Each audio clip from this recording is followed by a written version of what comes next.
They went from couple goals to controversy magnets. Now, even fellow influencers are mocking them. Matt and Abby Howard built an empire on being young, relatable, and real. But after a string of tone-deaf podcast moments and questionable social media confessions, even their fans are asking, was it all just rage bait? Do you still think Matt and Abby are just being raw and honest? Or have they crossed the line into sharing too much for clicks? Let us know in the comments, because this unraveling is a lesson every influencer should pay attention to. Once upon a pandemic, Matt and Abby were everyone's favorite couple next door. From dancing in their living room to playful skits about married life, their content felt light, fun, and genuine. It wasn't about controversy, it was about connection. Young parents married early, sharing their lives with the world, but over time their content stopped feeling organic and started feeling orchestrated. Fans began noticing the vibes were off. The shift? It came when being relatable turned into being too real. Authenticity became their brand, but oversharing became their downfall. Being open online can build community, but it can also backfire. Matt and Abby's podcast started as a space to discuss real life, but lately, many feel it's designed to provoke, not connect. From arguments about parenting to bizarre bedroom talk, their episodes started trending, not for being heartwarming, but for being unsettling. Critics now say they're rage baiting, posting things so outrageous it sparks outrage and clicks. It's a strategy that works, but it comes at a cost. When honesty feels strategic, trust evaporates. Matt's the louder one, and fans are pointing fingers at him. Abby stepped back from social media, claiming she avoids it due to mental strain. That leaves Matt at the wheel, and many believe he's steering them into scandal on purpose. Are they fighting for their marriage or for metrics? Even their supporters admit it's starting to feel less like a family vlog and more like a content farm. The sad part? Once beloved fans now say they watch just to see what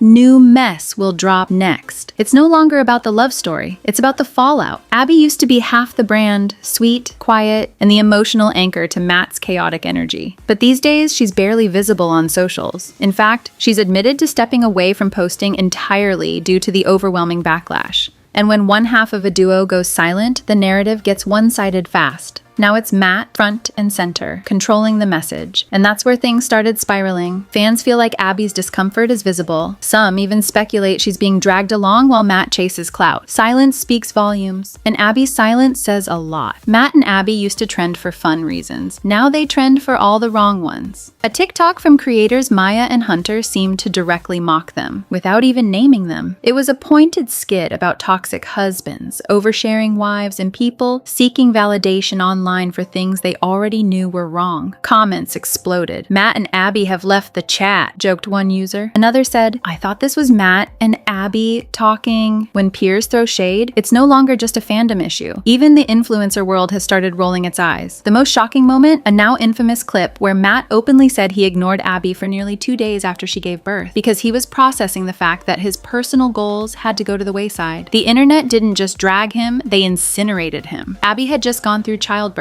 She needed support, and Matt went silent. He shared it like a confession. Fans heard it like a red flag. This wasn't vulnerability, this was emotional neglect, publicly aired. If your version of real leaves people uncomfortable, maybe rethink the narrative. If there were an award for too much information, Matt might win it by a landslide. From describing Abby's C-section as cheating birth to making shockingly crude comments about how things feel different during intimacy after childbirth, his words have made listeners do a collective double take.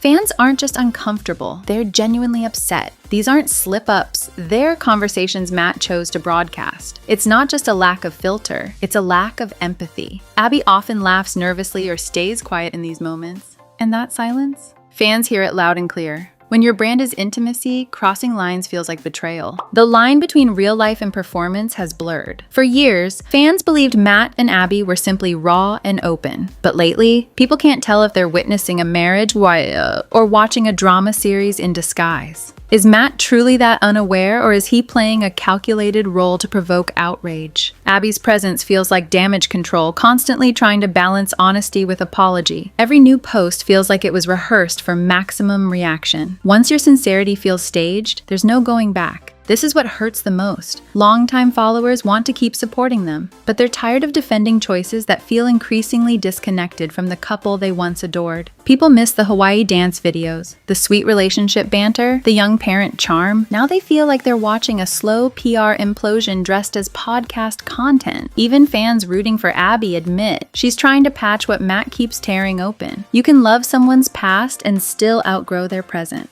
On a recent podcast appearance, Matt and Abby admitted they've made mistakes. They now claim to second-guess what they post, adding more edits and conversations before publishing vulnerable moments. It sounds good in theory, but to fans who've watched the chaos unfold in real time, the apology feels retroactive. Regret is only meaningful when followed by change, and many aren't convinced they've changed. Because every time things die down, another viral clip seems to light the fire all over again. You can't heal in public if you're still cutting in private. Matt confessed one of his biggest regrets, airing a marital argument shortly after their second child's birth. They thought it might help other couples feel seen. Instead, it lit up comment sections with criticism. Abby was visibly overwhelmed. Matt was emotionally absent. The clip looked less like solidarity and more like spectacle. In trying to be helpful, they forgot the golden rule. Not every struggle belongs on camera. Some scars don't need an audience. When pain is packaged for profit, even healing can feel hollow. Every podcast episode now feels like evidence in an ongoing trial. Fans dissect Matt's tone, Abby's reactions, the subtext in every pause. Once celebrated for their openness, they now find themselves under a microscope. And when you monetize your most vulnerable moments, criticism isn't just inevitable, it's earned. The comment section has become a verdict zone, and empathy is in short supply. They once used social media to build connection. Now it feels like a public arena for judgment. Oversharing might win views, but it rarely wins peace. Despite everything, the Unplanned podcast still pulls in impressive guests and solid viewership. Their content machine hasn't stopped, it's just evolved. But many wonder, with their platform so strong, why lean into controversy at all? They've got reach, relevance, and resources. Why not pivot to substance over shock? Because let's be honest, Matt and Abby don't need scandal to stay successful. But if outrage has become part of their formula, it may be harder to shake than they think. If your content survives without chaos, why keep creating it? Look around the parenting creator space. Many couples share cute moments, challenges, and growth, but rarely do they unpack every marital argument or trauma on air. There's a reason for that. It's not about hiding imperfections. It's about protecting what matters most. Oversharing can feel brave until it burns you. And while Matt and Abby may call it transparency, others call it self-sabotage. The couples who last online, they know when to hit record and when to pause. Privacy isn't weakness. Sometimes it's wisdom. In one jaw-dropping clip, Matt admits he ignored Abby after childbirth. Not because he was upset with her, but because his dreams felt out of reach. He described it as a baby blues moment. Let's be clear, postpartum struggles are real, even for dads. But the timing and tone of Matt's delivery didn't land. He seemed more upset about his career than about supporting the mother of his newborn child. The internet didn't just disagree. They were outraged. Struggles are valid, but self-pity isn't the same as self-awareness. There are podcast moments you expect. And then there's this. Matt once joked that things felt different down there after Abby gave birth. Not only did it shock listeners, it humiliated Abby. The backlash wasn't just about the words. It was about dignity, about context, about how you speak about your partner on a public stage. Even fans who've defended their vulnerability before drew the line here, because sharing your marriage doesn't mean objectifying your wife. If your partner becomes punchline fodder, you've already gone too far. Matt and Abby insist they're learning, that they're more cautious, that edits and filters and second thoughts are now part of the process. But their critics aren't convinced, because every few weeks another "did they really just say that" clip goes viral. The pattern feels less like a phase and more like a blueprint. People want to believe in growth. They want to see the couple they once loved come back stronger. But growth without change? That's just PR. You can say you've changed, but we'll know by what you post next. It's not too late. That's the truth. Matt and Abby can rebuild their brand into something meaningful again if they start treating their marriage like a relationship, not a storyline. They still have a huge platform, a loyal core fan base, and a chance to reset the tone. But they'll need to lead with empathy, not ego. Realness, not rage bait. Because at the end of the day, audiences crave connection, not chaos. The next chapter is theirs to write. Let's see if they choose growth. From pandemic sweethearts to podcast provocateurs, Matt and Abby's story is a warning and a mirror for anyone building a life online. When the line between content and connection gets blurry, the fallout is inevitable. Will they reclaim the authenticity that made people fall in love with them, or double down on the drama? Only time and their next upload will tell. This video is for entertainment purposes only, not professional advice. Please consult a qualified expert as needed.